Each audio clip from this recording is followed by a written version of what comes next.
Bonjour et bienvenue sur le plateau des grands entretiens. Aujourd'hui, j'ai le double plaisir, tout d'abord d'accueillir Madame Chantal Arens, première présidente honoraire de la Cour de cassation, et de l'accueillir dans la prestigieuse salle violet de la bibliothèque Cujas. Madame Chantal Arens, bonjour. Bonjour. Alors, tout le monde sait que vous avez été première présidente de la Cour de cassation, mais derrière l'éminente, la haute magistrate que vous avez été, qui est la personne ? J'ai toujours trouvé que c'était très difficile de répondre à cette question, qui est forcément réductrice. Je me définirais d'abord comme étant un être humain. Sinon, je me définirais comme un juge parmi les juges. Pourquoi un juge ? Parce qu'un juge est indépendant dans la prise de décision et impartial. Un juge participe, de mon point de vue, de la démocratie et de l'état de droit. Donc je me définis comme juge. Mais pourquoi juge parmi les juges ? J'ai toujours pensé qu'on était dans une institution qui nous dépassait de beaucoup, qui avait une institution qui avait un passé, un présent, un futur. On se situe dans une lignée de juges. Et mon mode de management a toujours été un mode participatif, un travail en équipe. Alors, je me permets de vous arrêter, Madame la Première Présidente. Au fond, vous nous dites que la figure du juge dépasse l'être humain qu'il incarne. Mais en même temps, vous êtes un caractère. On vous décrit comme droite, posée, discrète, énigmatique, sobre, réservée, pétri de sagesse orientale, et j'ai envie de vous dire, ce caractère-là, est-ce qu'il a pesé sur votre parcours et sur votre exercice professionnel ? Moi, je suis toujours un peu étonnée de la perception qu'on peut donner en fait à l'extérieur, et je pense que j'ai dû surprendre beaucoup de personnes parce que ces dernières années, j'ai défendu l'institution judiciaire et je ne suis pas persuadée que les personnes qui me décrivaient discrète, notamment, aient pu penser il y a quelques années que je prenne la défense de l'institution judiciaire. Alors, la discrétion n'empêche pas la fermeté. Non, mais c'est vrai. Alors c'est vrai que dans ma façon d'être, il y a beaucoup de personnes qui pouvaient ne pas comprendre parce que très jeune, j'ai voyagé en Asie, j'ai découvert la sagesse orientale et dans mon mode de management, j'ai un mode de management très pragmatique et qui fait que j'ai toujours essayé d'avoir le consensus, mais à défaut d'accord, j'ai toujours pris des décisions. Mais je suis rarement passée en force. Vous êtes rarement passé en force, on est encore sur votre caractère, ce caractère il a une histoire. Est-ce que vous avez envie de nous dire quelques mots de votre histoire personnelle avant que débute votre carrière professionnelle? Et est-ce que vous pensez qu'elle a eu un poids, une incidence sur la conduite de votre carrière?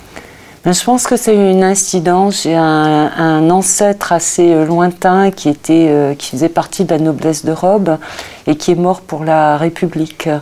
Et je pense que ça a dû marquer la famille. Et puis toute petite, j'ai perdu mon père. Ma mère était professeure d'histoire-géographie. J'ai été élevée dans la laïcité, dans l'enseignement public. Et entourée de femmes, j'ai toujours pensé que les femmes devaient travailler et prendre des responsabilités. Je me permets d'anticiper sur un sujet qui évidemment vient à l'esprit quand on vous rencontre. Il n'y a pas eu énormément de femmes qui ont occupé la fonction éminente de première présidente de la Cour de cassation. Très peu. Oui. Et est-ce que vous pensez du coup que votre statut de femme a une incidence, a pesé sur votre parcours professionnel ou pas? À titre personnel, je ne le pense pas. Peut-être pour d'autres femmes, hein, parce que je sais qu'il y a beaucoup de discussions sur ce qu'on appelle le plafond de verre. Moi, à titre personnel, je n'en ai jamais été, entre guillemets, victime. Moi, je pense qu'une carrière s'est faite de rencontres, d'opportunités et peut-être aussi de la capacité à accepter des postes que personne ne souhaite accepter. On a été deux dans ma promotion à aller dans l'est de la France, en Lorraine. Beaucoup ne savaient pas où était Saint-Avold et Sarreguemines. Beaucoup ne savaient pas où était Thionville. Moi non plus. Si, je sais où c'est parce que je suis né à Nancy. Mais donc je situe à peu près. Mais au fond, Oui, quand même. Vous dites que vous n'étiez que 2 à postuler, mais est-ce que vous ne pensez pas qu'il y a une forme d'autocensure des femmes sur le Mais ça, j'en suis persuadée. C'est ce que je dis. Mais pas que les femmes, les jeunes hommes actuellement aussi. Et je leur dis, osez, ayez confiance. Il y a une sorte... Alors, c'est encore plus vrai pour les femmes.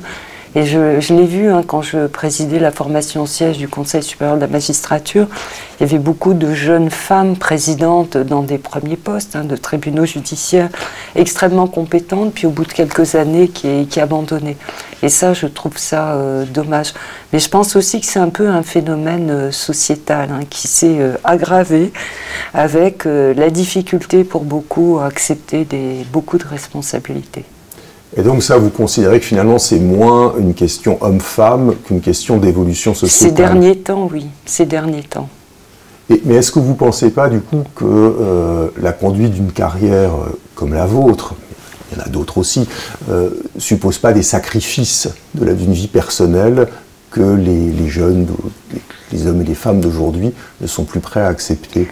Ça dépend ce qu'on appelle des sacrifices. Je pense que ce qui est compliqué pour les magistrats en France, c'est la très forte mobilité géographique qui est demandée. À partir du moment où on est mobile, il n'y a pas de problème. Mais si on n'est pas mobile, si on a un conjoint qui est, je ne sais pas, moi, dans une profession libérale, qui ne peut pas se déplacer, c'est extrêmement compliqué. Il y a d'autres pays où, en fait, on peut exercer toute sa carrière au même endroit. Et vous pensez que ce serait une bonne solution ? De fait, il y a des carrières extrêmement régionales, que ce soit Aix-en-Provence, que ce soit à Bordeaux, que ce soit dans l'Est de la France. Et moi, je pense que c'est quand même intéressant qu'il y ait des magistrats qui viennent de toute la France et qui soient mobiles. Alors, je ne dis pas qu'il faut changer tous les 3 ans, comme ça se fait actuellement, mais je trouve que c'est assez intéressant de découvrir d'autres régions. Bon, alors je reste, on a un peu anticipé sur un débat qu'on aura tout à l'heure probablement. Je reviens sur votre parcours. La magistrature, ça a toujours été une vocation? Du tout, non. Non, mais toute petite, je voulais être avocate. Et pour des très mauvaises raisons, c'était lié à cet ancêtre, c'était lié à ma mère, je pense. Et toute petite, je me disais que j'allais défendre la veuve et l'orphelin. Et ce que je dis actuellement aux étudiants, parce que je rencontre beaucoup d'étudiants depuis quelques mois, c'est qu'il faut vraiment se poser la question, pourquoi est-ce qu'on veut exercer telle ou telle fonction? Et je pense que j'avais des très mauvaises raisons. Parce qu'on ne devient pas... Et quelles étaient ces mauvaises raisons? Défendre la veuve et l'orphelin. Ah oui. Et au moment de... Donc j'ai eu le certificat d'aptitude à la profession d'avocat.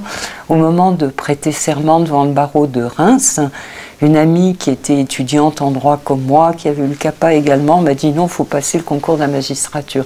Et je n'ai jamais regretté. Mais cette idée de défendre la veuve et l'orphelin, pendant des années, à moi seule, je portais toute la justice. Et je pense que c'est une très mauvaise idée, ça.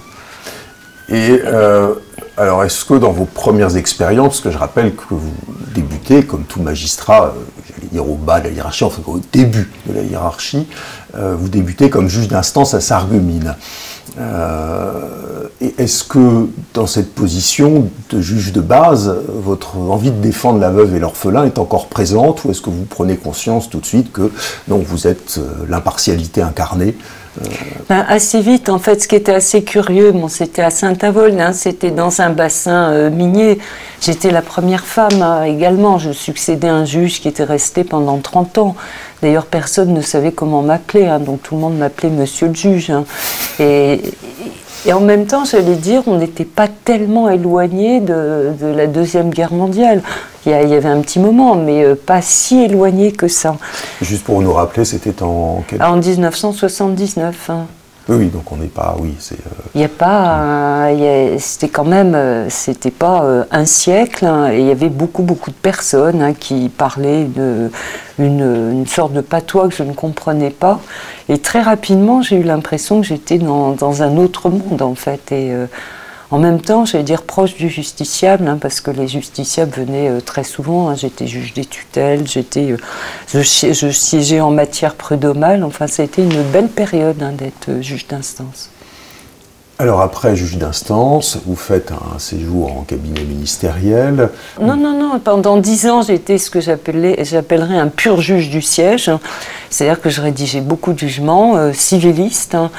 Et peut-être lié à mon passé, lié aussi à la réconciliation franco-allemande, j'ai décidé de passer un diplôme d'études approfondies en droit communautaire. À l'époque, on appelait droit communautaire, du droit européen. Et muni de ce diplôme, j'ai frappé à des portes. C'était une époque où il n'y avait aucune gestion des ressources humaines dans la magistrature. J'ai eu l'opportunité de rencontrer Bruno Lasserre, vice-président honoraire du Conseil d'État et qui était directeur de la réglementation générale dans un ministère extrêmement technique, les postes et télécommunications. Et pendant pratiquement 5 ans, j'ai exercé des fonctions juridiques de droit, essentiellement en droit de la concurrence dans ce ministère. Ah, donc là, vous n'êtes plus magistrat du tout, finalement. Je ne suis plus magistrat. Et ça a été très compliqué pour moi, parce que j'ai été habituée à être Madame la juge, et du jour au lendemain, j'étais un membre dans une équipe avec un diplomate, des ingénieurs des télécommunications. J'étais vraiment dans un autre monde, et c'est là où j'ai appris le travail en équipe. Et comment avez-vous perçu, ou plutôt comment avez-vous vécu à ce moment-là la perception que pouvaient avoir les autres corps de la magistrate que vous étiez? C'était il y a quand même un certain nombre d'années, donc à l'époque il y avait, j'allais dire, la justice est encore respectée pour ce qu'elle était. Actuellement, ça n'est plus le cas. Et donc de voir arriver un magistrat, tout le monde était un peu surpris, mais en même temps, c'était tellement une période étonnante. Hein. C'était la période où la Poste et France Télécom, à l'époque, se séparaient du ministère. Donc on sortait d'une administration d'État pour aller vers des entreprises publiques. Donc c'était une époque avec des nouveaux moyens de télécommunication. J'ai vu les premiers téléphones, les premiers SMS, les premières télévisions haute définition. Actuellement, ça paraît tellement dépassé, mais c'est une époque charnière. Et après, vous après, toujours pas de gestion de ressources humaines. Donc on m'a proposé premier juge d'instruction de Paris, premier Attendez, vous faites un détour par l'inspection des services. C'était après. C'est après, pardon. Alors, donc vous retournez toujours au siège. Pas de, non, du tout, toujours pas de gestion toujours pas de gestion des ressources humaines.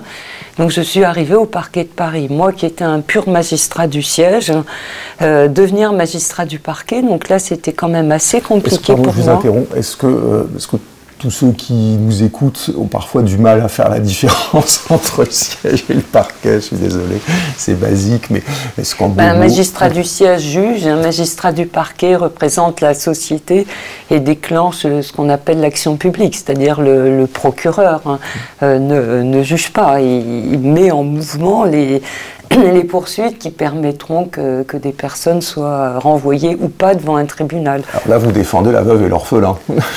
Pas vraiment, parce que j'étais dans une section qui traitait les trafics de stupéfiants.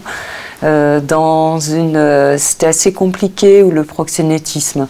Ensuite, pendant 3 ans, j'ai été chef de la délinquance dite astucieuse et j'ai participé activement à la création du pôle financier à Paris. On était 3 sections, donc j'étais chef de section. Donc pendant 6 ans, j'ai connu tout à fait un autre aspect de la magistrature. Et c'est ensuite où je suis allée à l'inspection pendant 3 ans. Alors l'inspection judiciaire, c'est un mystère pour beaucoup de gens. Est-ce que vous pouvez nous dire ce que c'est, quel est son rôle? L'inspection générale de la justice dépend ça vous a apporté aussi dans l'expérience. Oui, ça dépend du ministre de la Justice et du ministère de la Justice.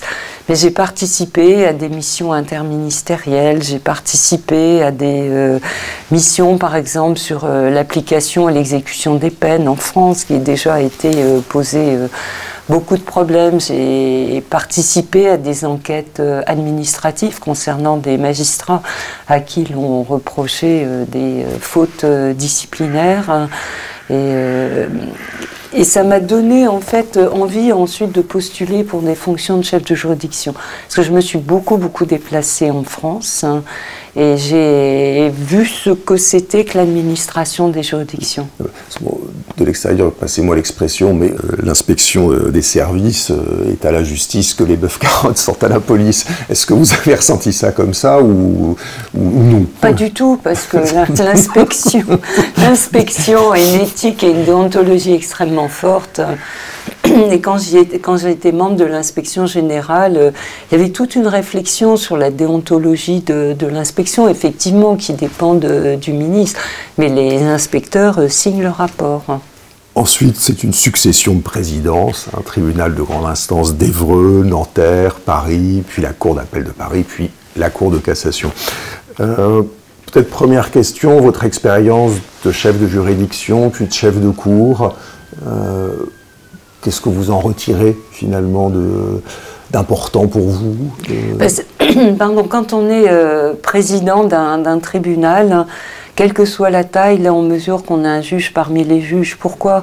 Parce qu'un président seul, s'il décide d'aller dans telle ou telle direction et que les magistrats et les fonctionnaires de justice, que sont les directeurs de greffe, les greffiers ne suivent pas, ça ne fonctionne pas. Il faut vraiment entraîner tout le monde. C'est intéressant parce que de l'extérieur, on a l'impression quand même que la magistrature est très hiérarchique. C'est un professeur qui vous pose la question, puisqu'à l'université, il n'y a finalement pas d'hiérarchie. On a l'impression que dans la magistrature, c'est beaucoup plus hiérarchique. Les juges du siège sont indépendants dans leur prise de décision, mais ne sont pas indépendants administrativement. Ils ne peuvent pas décider qu'ils iront siéger à 3 h du matin parce que ça leur convient. Il y a des tableaux de services qui sont prévus après échange avec l'ensemble de la juridiction par le président du tribunal. Il y a toute une organisation administrative. Et comme il y a beaucoup de services qui ont des matières très différentes à traiter, le rôle d'un président et d'un procureur, c'est de mettre du lien entre tout le monde. Donc il y a un dialogue social extrêmement important, il y a une communication importante. Il y a 30 ans, c'était possible de gérer une juridiction sans beaucoup d'animation. Actuellement, c'est impossible, on est obligé de mettre du lien dans tout. C'est pas plus mal, non? Ah, mais je trouve ça extrêmement intéressant, mais je pense qu'une des difficultés de la magistrature, c'est qu'on ne sait pas sur quel effectif on peut compter pendant une année. Il y a plusieurs mouvements de magistrats, plusieurs mouvements de fonctionnaires de justice. On a un budget qui, pendant très longtemps, a été insuffisant. Donc un chef de juridiction, son mode essentiel d'intervention, c'est la gestion des ressources humaines. Et avec la nécessité d'une grande capacité d'adaptation et d'être, j'allais dire, en mode projet. Et est-ce que le risque, c'est qu'il ne soit finalement plus magistrat, qu'il ne juge plus les affaires?